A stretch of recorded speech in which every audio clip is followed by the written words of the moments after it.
Hello friends, you are watching P and sports. दोस्तों, CUET 2022 के जो एप्लीकेशन फॉर्म है बीपीएड और एमपीएड की बात मैं कर रहा हूँ। वहाँ पे कुछ ऐसे डाउट्स हैं लगातार आपके मन में भी हैं। फॉर्म भरते समय किस तरह की प्रॉब्लम्स हो रही हैं, ये भी आप हमसे लगातार शेयर कर रहे हैं। और तैयारी में किस तरह की जो खामियां हैं या लगातार जो आपके क्वेरीज हैं वो हम तक कमेंट बॉक्स के थ्रू आते रहते हैं। तो इसीलिए ये वीडियो करने का एक बेसिकली ये मोटिव था। तो कुल मिला के अगर देखें तो डाउट्स की भरमार लगातार बनी हुई है, क्योंकि CUET 2022 एक थोड़ा सा नया एक्सपीरियंस फिजिकल एजुकेशन के स्टूडेंट्स के लिए या एस्पिरेंट्स के लिए जो इस बार परस्यू कर रहे हैं बीपीएड और एमपीएड का एंट्रेंस एग्जामिनेशन, वहां पे जरूर है। लेकिन धीरे धीरे ये चीजें बिल्कुल सामान्य हो जाएंगी, मुझे ऐसा लगता है। तो फिलहाल की जो डेवलपमेंट्स हैं उसके बारे में हम बात कर लेंगे। आपकी सबसे ज्यादा जो क्वेरी थी, डिमांड्स थी, वो सिलेबस को लेके थी बीपीएड एंट्रेंस के। तो उसके बारे में भी हम बात करेंगे। लेकिन शुरुआत में मैं एक बात आपको बता दूं कि जब भी आप अपना एप्लीकेशन फॉर्म भरें या रजिस्ट्रेशन करना स्टार्ट करेंगे, तो वहां पे आपको ध्यान रखना है कि आपका जो मोबाइल नंबर है वो खुद का होना चाहिए। ध्यान रखना है कि वो एक्टिवेट मोबाइल नंबर हो और साथ ही साथ ईमेल आईडी भी एक्टिवेट हो, ताकि वो आगे इन फ्यूचर जो करस्पॉन्डेंस या जो कोऑर्डिनेशन या जो अपडेट्स आप तक आएंगी वो उसी के थ्रू, उस email ID, valid email ID और वैलिड मोबाइल नंबर के थ्रू होंगी। क्योंकि आमतौर पे हम देखते हैं कि कई बार हम इंटरनेट कैफे वाले से ही अपना फॉर्म भरवाते हैं और वो अपना मोबाइल नंबर ही वहां फीड कर देता है। तो वो इश्यू जो है वो इन फ्यूचर आपको ना हो, तो ये गलती आप जरूर ना करें। तो सबसे पहले मैं बताऊं आपको कि सिलेबस की अगर हम बात करते हैं, तो सिलेबस में अगर आप वेबसाइट पे अगर जाएंगी एनटीए, क्योंकि इस बार एनटीए के थ्रू ये CUET के एग्जाम्स होने वाले हैं, सारी जो भी सेंट्रल यूनिवर्सिटीज इसमें पार्टिसिपेट कर रही हैं। तो बीपीएड और एमपीएड भी अछूता नहीं है। मैंने आपको पिछले वीडियो में बताया था CUET 2022 के जो पर्टिकुलर वीडियो है फॉर्म और सारी क्राइटेरियाज के बारे में, जिसमें बताया गया है। आपको जरूर ध्यान रखनी है कि जो बीपीएड का कोड है वो 40 है और जो एमपीएड का कोड है वो 43 है। तो ये दो चीजें अगर आप ध्यान रखेंगे और जब आप उसमें पैटर्न ऑफ एग्जामिनेशन में जाएंगे, तो वहां पे पैटर्न 1, 2, 3 तीन तरह के पैटर्न आपको मिलेंगे। तो पैटर्न 1 में अलग तरह की चीजें हैं और पैटर्न 3 जो एमपीएड का जो सिलेबस है वहां पे डोमेन की बात जो की है, तो डोमेन का मतलब वही है, फिजिकल एजुकेशन के सब्जेक्ट होंगे।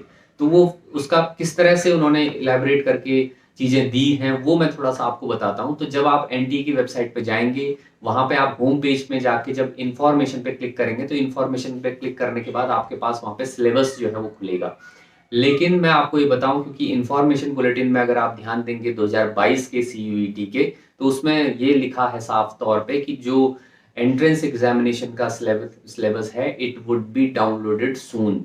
मतलब वो एनटीए की वेबसाइट में जल्द ही डाउनलोड किया जाएगा। मतलब अभी तक जो डेवलपमेंट है वो एनटीए की वेबसाइट पे अभी तक जो है 2022 के किसी भी सिलेबस को जो है अपलोड नहीं किया गया है। आपको 2021 के ही सिलेबस वहां पे मिलेंगे। तो बहुत ज्यादा चेंजेस तो खैर वो सिलेबस में नहीं होने वाले। लेकिन फिर भी बीपीएड के लिए मैं कहना चाहूंगा, क्योंकि बीपीएड को जब इस बार कंसिडर किया है उसमें, तो वहां पे उसका सिलेबस जो है वो इलेबोरेटेड, जो वो एक तरह से डिस्क्रिप्टिव सिलेबस है, वो वहां पे अभी नहीं मिल रहा है। तो मैंने कोशिश ये की है, पहले तो मैं आपको ये बता दूंगा कि किस तरह से सिलेबस, इस बार का जो सिलेबस वहां पे पैटर्न के रूप में दिया है वो क्या है। और दूसरा, सिलेबस आने में भले ही अभी देरी है, हो सकता है इलेबोरेटेड जो है डिस्क्रिप्टिव सिलेबस है वो आए, या हो सकता है नहीं भी आए। लेकिन कुल मिला के, क्योंकि मेरी कोशिश ये है, पिछले कुछ एग्जाम प्रिपरेशन की प्लेलिस्ट मैंने आपको शेयर भी की है बहुत बार, जहां पे आप देख सकते हैं कि एग्जामिनेशन जो आपका बीपीएड का है उससे रिलेटेड, या एमपीएड का भी है, उससे रिलेटेड वीडियोस में लगातार आपके लिए ला रहा हूं। तो उनको भी आप जरूर देखें, ताकि आपकी तैयारी जो है वो बहुत अच्छे से आप कर पाओगे। और वही मैं इंपॉर्टेंट पॉइंट्स को अपनी इस कुछ स्लाइड्स जो है आने वाली स्लाइड्स में बताने वाला हूं। तो चलते हैं फिलहाल जो सिलेबस है उसकी तरफ, किस तरह से अभी तक का जो डिस्क्रिप्टिव सिलेबस है एमपीएड और बीपीएड का, या इंपॉर्टेंट पॉइंट्स जो हैं उनके ऊपर हम चलते हैं। तो फिलहाल आप बने रहिए हमारे साथ, अंत तक देखिएगा, ताकि सिलेबस की हर एक चीजें आपको, बारीकियां आपको समझ में आए। तो फ्रेंड्स, सबसे पहले हम बात कर लेते हैं इन्फॉर्मेशन बुलेटिन में जो अवेलेबल अभी जनरल पेपर का जो पैटर्न एक तरह से दिया हुआ है। और बीपीएड जो है, मैंने पहले भी आपको बताया कि PGQP40 मतलब 40 इसका जो है वो paper code, test paper code जो है वो है। तो उसमें जनरल पेपर में यहाँ पे इस तरह का अभी तक सिलेबस के रूप में पैटर्न दिया हुआ है। Language comprehension, verbal ability, general knowledge, computer basics, general aptitude and logical reasoning. तो ये अभी तक जो है बीपीएड के सिलेबस को, इतने सारे कोर्सेज़ का, जितने भी PGQP40 वाले कोर्सेज़ हैं उनका इस तरह का एक सिलेबस दिया हुआ है। तो 2022 का अभी तक किसी भी तरह का सिलेबस नहीं आया है, पहली डेवलपमेंट तो ये है।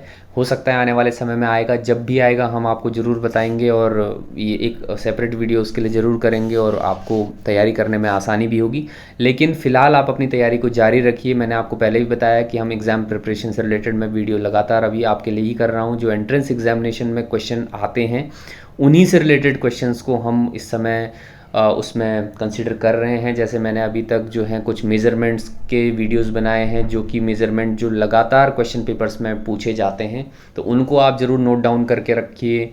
और भी ऐसे टॉपिक्स हैं, मैं चलता हूँ नेक्स्ट स्लाइड की तरफ, जिसमें आपको थोड़ा सा एक अंदाज़ा आएगा जहाँ पे मैं बात कर रहा हूँ important topics for BPEd entrance. तो फिलहाल एलैबोरेटेड या डिस्क्रिप्टिव सिलेबस तो नहीं है, लेकिन क्या इंपॉर्टेंट हो सकता है जिससे आप अपनी तैयारी को जारी रखिए, तो इसमें हम देखते हैं। तो ऑल स्पोर्ट्स मेजरमेंट्स, जितने भी स्पोर्ट्स हैं, खासकर important sports, volleyball, cricket, hockey, table tennis, football, badminton, तो ये जो 6 से 8 जो हैंडबॉल, बास्केटबॉल, तो ये 6 से 8 जो स्पोर्ट्स हैं इनके मेज़रमेंट्स ज़रूर आपको रखना है। 2 वीडियो मैं ऑलरेडी हॉकी और वॉलीबॉल पे कर चुका हूँ, उसको आप ज़रूर देखिए।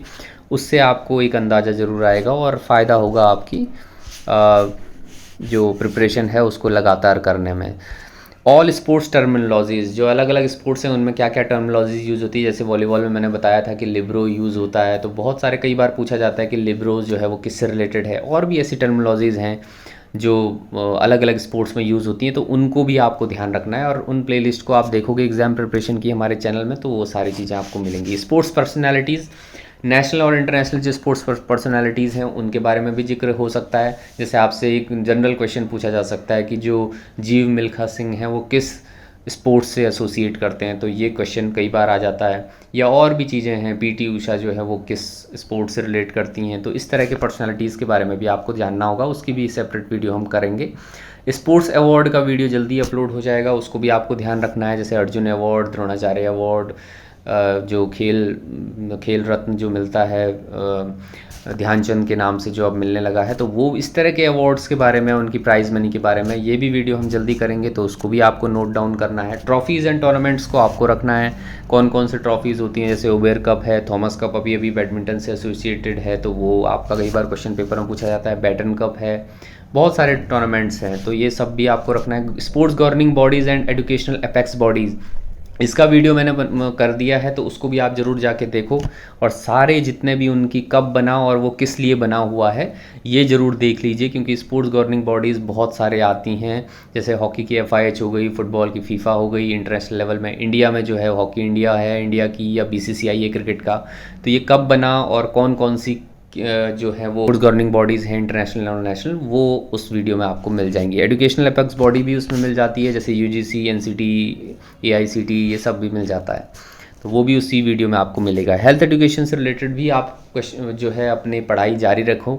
हेल्थ एजुकेशन में जैसे कम्युनिकेबल डिजीज़ बहुत ज़्यादा पूछी जाती हैं, वो सबको भी आपको पता होना चाहिए। ये छोटी मोटी चीज़ें जैसे वाइटामिन के बारे में, मिनरल्स के बारे में, थोड़ा बहुत न्यूट्रिशन के बारे में, तो ये सब चीज़ें भी आपसे बीपीएड के एंट्रेंस में पूछा जा सकता है। ओलंपिक, कॉमनवेल्थ, एशियन गेम्स, इनकी हिस्ट्री को ज़रूर रखिए आप। ओलंपिक में भारत का जो प्रदर्शन है वो भी आप ज़रूर रखिए। इसके वीडियो में ऑलरेडी कर चुका हूँ, तो ये आप ज़रूर वहाँ जाके देखो, कब बना, कैसे बना, कौन कौन से इंपॉर्टेंट क्वेश्चंस हैं, वो ईयर वाइज मैंने वहाँ पे एक कुछ वीडियोज़ को तैयार किया है, उनको वहाँ जाके आप देखेंगे तो कोई दिक्कत नहीं होने वाली। General science of human body को भी आप थोड़ा थोड़ा पढ़िए, जैसे छोटी मोटी जो मसल्स हैं, जो बोन्स हैं, वैसे तो आगे आप जब बीपीएड करने जाएंगे तो वहाँ आपको सब चीज़ें पढ़ने को मिलेंगी, लेकिन फिर भी जनरल साइंस कई बार पूछ लिया जाता है, क्योंकि कई बार कई एस्पिरेंट्स, कई जो एप्लीकेंट्स हैं वो ऐसे होंगे जिन्होंने फिजिकल एजुकेशन 11th 12th या अपनी 10th के स्कूलिंग में जो है वो पढ़ ली होगी, तो वहाँ पे उनको उनके लेवल से भी क्वेश्चन पेपर्स को कई बार बनाया जाता है, तो इसलिए जनरल साइंस को भी आप कंसीडर करिए।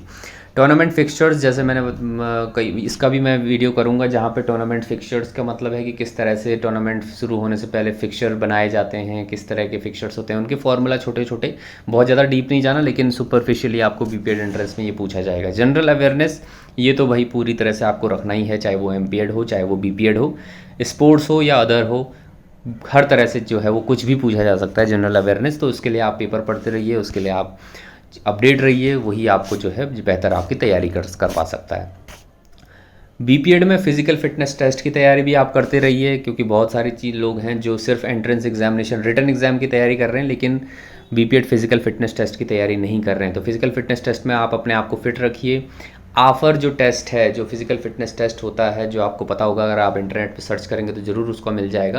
तो आफ़र टेस्ट जो है उसमें बहुत मल्टीपल आइटम्स हैं, कई बार मॉडिफाइड आफ़र भी कराया जाता है। हर यूनिवर्सिटी, हर कॉलेज जो है कई बार अपनी सहूलियत के हिसाब से भी वहाँ पे आइटम्स को घटा बढ़ा सकता है। तो पहला जो आइटम होगा यहाँ पे आपको बता दूँ, स्टैंडिंग ब्रॉड जंप होता है, दोनों पैरों से कूदना होता है, आपको मालूम होगा। 10x4 शटल रन जो कि एजिलिटी के लिए रहता है, 10 मीटर के 4 चक्कर लगाने होते हैं, इसलिए 10x4 इसे कहा जाता है। तीसरा इसमें बेंट नी सिटअप्स, मतलब जो नी है उनको बेंड करके आपको सिटअप करना होता है 1 मिनट के लिए, तो एक मौका आपको यहाँ पे मिलता है। और 600 यार्ड रन वॉक टेस्ट यहाँ पे होता है, 600 मीटर की रेस है, जितना कम टाइम में आप पूरा करते हैं तो उतना बेहतर आपको नॉर्म्स के हिसाब से मार्क्स मिल जाते हैं। 50 यार्ड डैश वैसे यहाँ पे होती है, लेकिन कई बार लोग सहूलियत के हिसाब से 30 यार्ड डैश भी करवा देते हैं, इसलिए मॉडिफाइड आफर टेस्ट मैंने लिखा है। और लास्ट वन जो है पुलअप्स और फ्लेक्स्ड आर्म। पुलअप्स जो है वो बॉयज़ के लिए होता है, और यही जो है फ्लेक्स्ड आर्म फॉर गर्ल्स के लिए होता है। तो ये भी एक 6th आइटम है जो कई बार आफर टेस्ट में होता है, कई बार इसको नहीं भी कंसीडर करते तो वो मॉडिफाइड आफर टेस्ट हो जाता है। तो इनमें से स्टैंडिंग ब्रॉड जंप और 10x4 मीटर शटल रन जो है वही दोनों आइटम्स ऐसे हैं जो कि जिनमें 3-3 बार आपको मौका मिलता है, उसके अलावा सब में 1-1 बार आपको मौका मिलता है। फ्रेंड्स, अब हम बात करते हैं एमपीएड के सिलेबस की, जहाँ पे 2021 का जो सीयूईटी का सिलेबस है उसमें ये अभी अपलोड हो रखा है, तो वहाँ से आप इसको डाउनलोड कर सकते हैं। लेकिन अगर चाहो तो यहाँ से भी आप इस चीज़ को देख सकते हैं, जहाँ पे मैंने पहले भी बताया था 2 तरह के सेक्शन यहाँ पे होंगे। पार्ट ए जो है वो 25 ऑब्जेक्टिव क्वेश्चंस आएंगे, जिसमें including English, general awareness, mathematical aptitude और एनालिटिकल स्किल्स आपको देखी जाएंगी। और पार्ट बी में आपका डोमेन का एरिया है, मतलब जो आपका एरिया ऑफ सब्जेक्ट है, तो वहाँ पे 75 ऑब्जेक्टिव क्वेश्चंस आपसे फिजिकल एजुकेशन के पूछे जाएंगे। तो इसका सिलेबस जो है इस तरह से हिस्टोरिकल पर्सपेक्टिव, फिलोसफिकल पर्सपेक्टिव, ये सारी चीज़ें, psychological perspective, sociological perspective, introduction to sports training, kinesiology, research, biomechanics, measurement and evolution, ये सब आप अगर चाहो तो आप पॉज करके इस वीडियो को देख के ही अपनी तैयारी कर सकते हैं। फिजिकल फिटनेस टेस्ट के बारे में, ह्यूमन बॉडी के बारे में, जो फिजियोलॉजी है उसके बारे में, muscles, sports injuries, international movements in sports, जो जैसे मैंने बीपीएड में बताया वही यहाँ भी पूछ सकते हैं। और central advisory board and recreation, ये सारी चीज़ें जो हैं ये आपको जो मैंने पहले भी आपको बताया था कि एमपीएड का जो PGQP43 जो टेस्ट पेपर कोड है, इसके हिसाब से आपको एंट्रेंस टेस्ट में ये क्वेश्चन पेपर, ये सिलेबस जो है वो आपको आ सकता है, जो कि 25 और 75 2 सेक्शन में बटा हुआ है। तो कुल मिला के ये 100 क्वेश्चंस यहाँ पे आपको मिलेंगे। पहले भी मैंने बताया था कि एक क्वेश्चन आपका 4 नंबर का होगा और माइनस मार्किंग यहाँ पे 1 नंबर के तौर पे रहेगी, कटेगा 1 नंबर आपका अगर क्वेश्चन गलत होता है। तो ये सब चीज़ें थी सिलेबस के बारे में। आई होप कि आपकी जो भी क्वेरीज़ हैं, जो भी सिलेबस के को लेके जो डाउट्स हैं, अगर सिलेबस बीपीएड का अभी नहीं भी आया है, नहीं भी अपलोड हुआ है 2022 का, तो आप ज़रूर अपनी तैयारी को जारी रखिए। जो मैंने बताया अभी, जितने भी इम्पोर्टेंट एंट्रेंस एग्जामिनेशन से रिलेटेड जो टॉपिक्स हैं उनको कवर भी करते चलेंगे आप, तो मुझे लगता है काफ़ी अच्छी तैयारी आपकी होती रहेगी। और अन्यथा हम तो आपके लिए वीडियोस अभी कर ही रहे हैं, तो वो भी आपको मुझे लगता है सहायता जो प्रदान करेगी। आप हमारे चैनल के प्लेलिस्ट पे जाइए, जो कि एग्ज़ाम प्रिपरेशन के रूप के नाम से वहाँ पे है, उस पे जाके सारे वीडियोस से आप अपने नोट्स को बनाते रहिए, और जो भी आपकी डिमांड्स होती हैं वो कमेंट बॉक्स में ज़रूर हमसे शेयर करिए। तो फिलहाल इस वीडियो में इतना ही, आगे भी आपसे इसी तरह से जुड़ते रहेंगे। वीडियो पसंद आया तो लाइक ज़रूर करना है, और साथ ही साथ चैनल को सब्सक्राइब ज़रूर करेंगे। फिलहाल के लिए बहुत बहुत धन्यवाद, बहुत बहुत शुक्रिया।